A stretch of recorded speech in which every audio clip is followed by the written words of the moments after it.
You've found a product to sell, you've set up your dropshipping store, you're running ads, and still no sales. So now what? In this video, I'm going to share my strategies for reviewing a dropshipping store to find out what needs to be fixed. When you're a beginner dropshipper, it can be frustrating to do all that work without any sales. But failure is not the opposite of success. It's a part of it. After helping hundreds of dropshippers, I've noticed the same mistakes over and over again. So today, I'll tell you what to look for to optimize your store for more sales. By the end of this video, you'll know a simple store template to increase sales, what apps you need to boost conversions, and how to use store analytics to optimize your store for sales. Ready to get started? Watch on.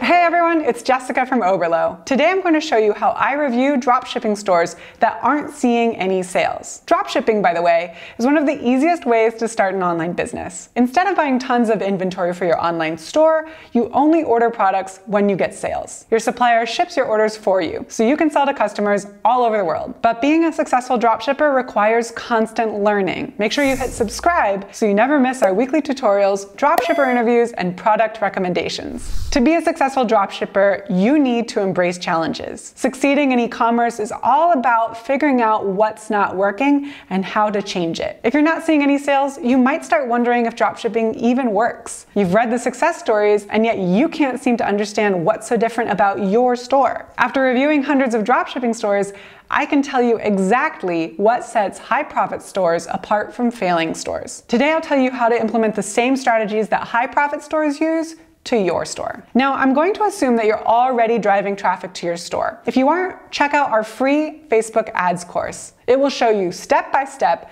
how to find an audience and start driving traffic to your store. All right, let's dive into store review strategies. We'll start on the store homepage. Throughout this video, we'll look at a beginner dropshipping store that sells women's leggings and a professional e-commerce store that sells popcorn. Let's begin reviewing your store by starting with the banner image. Now, throughout this store review, it's important to put yourself in your customer's shoes. Customers have low attention spans. It's up to you to grab their attention and make it easy for them to shop. Usually one of the first things customers notice is the banner image, right here. Your banner image should be a high-quality photo of a product or a photo that's relevant to your niche. If you use low-quality images, you could turn off customers. But don't worry, you don't need to be a photographer to get high-quality photos for your banner. These images are from Unsplash, a free stock photo website. You can also check out Burst by Shopify for niche-specific stock photos, such as this collection for yoga or this collection for fashion. I'll leave links to both of these sites below.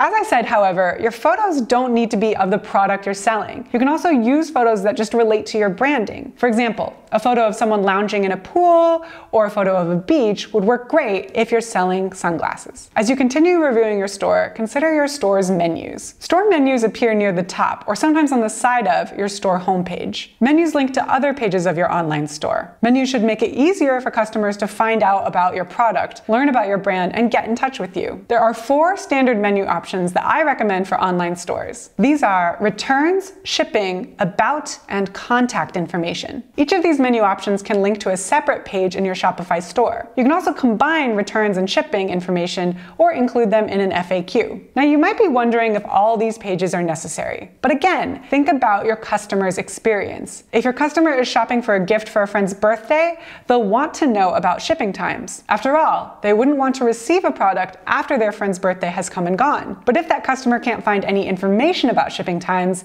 and if they can't find any way to contact you and ask about shipping times, you'll lose that sale. As you see on Pipcorn, the e-commerce popcorn company, there's an About Us, Contact Us, and FAQ page with all relevant information. And if you click on the FAQ, you even see shipping information for shipping outside of the US. The leggings dropshipping store nests an About Us, FAQ, and Contact page under the About menu option. This makes it just a little hard to find. If I were reviewing this store, I would suggest that the store owner make these pages a bit more obvious by putting them right here within the top items of the menu itself. One thing I do like here is the size guide. If you're selling a product that comes in different sizes, or is difficult to use, or is only compatible with certain devices, make a separate page with that information. Then include the page in your header menu so that customers can find it easily. You may have noticed that both the leggings store and Pipcorn have a banner advertising free shipping. While it may seem like a small detail, advertising free shipping can have a huge impact on your sales. Studies show that only 35% of shoppers are willing to pay for shipping. If the other 65% are browsing your store and don't see free shipping,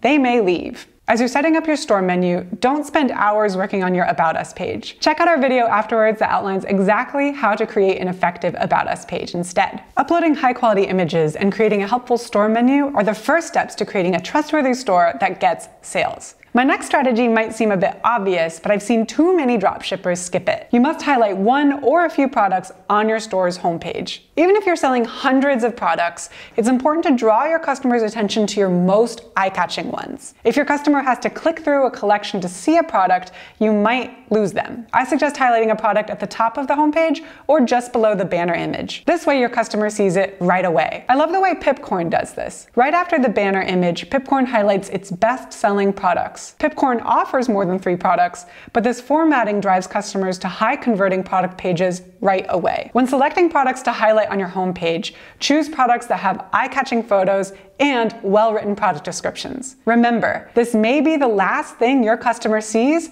before they click buy or they click back. If you're looking for help writing high-converting product descriptions, check out our video right here. I'll also link to it in the description below. Once you have your homepage squared away, you can start to look at other tools to help you boost conversions. And by tools, I mean apps. The Shopify App Store has a wide variety of apps that you can use to help increase your sales. Although there are many to choose from, I suggest 2 to start. The first is an app that creates urgency. As a dropshipper, your ideal customers are impulse buyers. Impulse buyers make purchases because they see something they want and they feel like they need it now. Urgency apps help to reinforce that feeling. If your customer doesn't feel a sense of urgency, they may decide to save their money or go comparison shopping. The Shopify App Store has a wide selection of countdown timers that you can load onto your product pages. To find these apps, simply go to the Shopify App Store and in the search bar, type countdown timers. When customers see that they only have so much time to take advantage of a sale,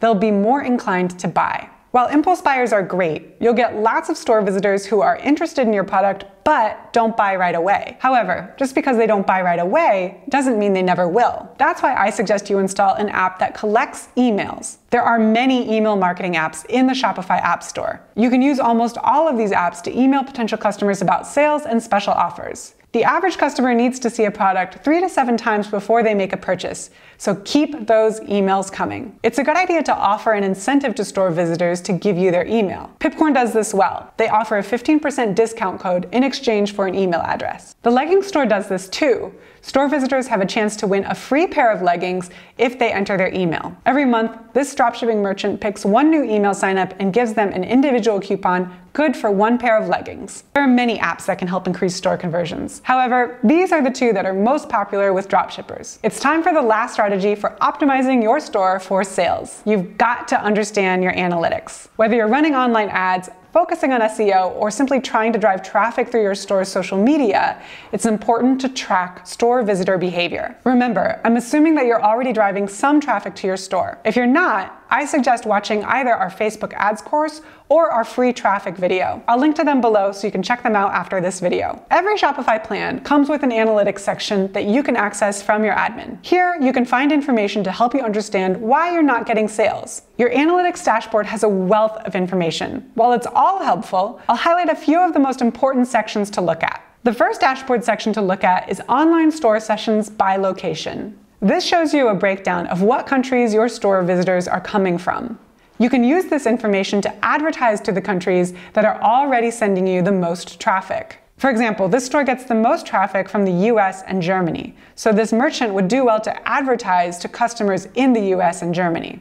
You can also use this information to decide whether you want to translate your store or use a currency converter. For example, this leggings store gets enough visitors from the EU and the UK that a currency converter app might be helpful. That would allow visitors to see store prices in euros and pounds respectively. Remember, your customers will be charged in your main currency at checkout, so this would be another great piece of information to include in your store's FAQ. If you're looking for a currency converter app, just visit the Shopify App Store and search for Currency Converter. The second dashboard section I suggest reviewing is online store sessions by device type. If you're seeing a lot of traffic coming from mobile, then it's important to test your storefront and product pages on your mobile device. You can do that on your own phone. Just pull up your store on your mobile device and try going through checkout. Ask yourself, is the text legible? Are the buttons easy to use? Is it easy to navigate the menus? You can also see what your store looks like on mobile within Shopify. Just go to Online Store and click Customize. At the very top, click the mobile icon. Now you can adjust your store design so that it looks great on smaller screens. Let's go back to the dashboard. The last section I suggest looking at is top landing pages by session. This will show you a breakdown of exactly how many people visit your store, look at the products, and even reach checkout. You can use this information to optimize your store. If your traffic is only visiting your storefront and not clicking on products, then you might need to work on your homepage. Are the images crisp and compelling? Do you highlight at least one product? Is it easy for visitors to browse your main menu? If your traffic is visiting your product pages but not checking out, then you might need to work on your product pages. Use high-resolution images and write your own product descriptions. Let me repeat that. Write your own product descriptions. Don't rely on AliExpress for that one. Now I'd love to hear from you. When reviewing a store, is there anything that you look for that I didn't talk about? Let me know in the comments and I'll chime in with my thoughts. Thanks for watching, and until next time, learn often, market better, and sell more.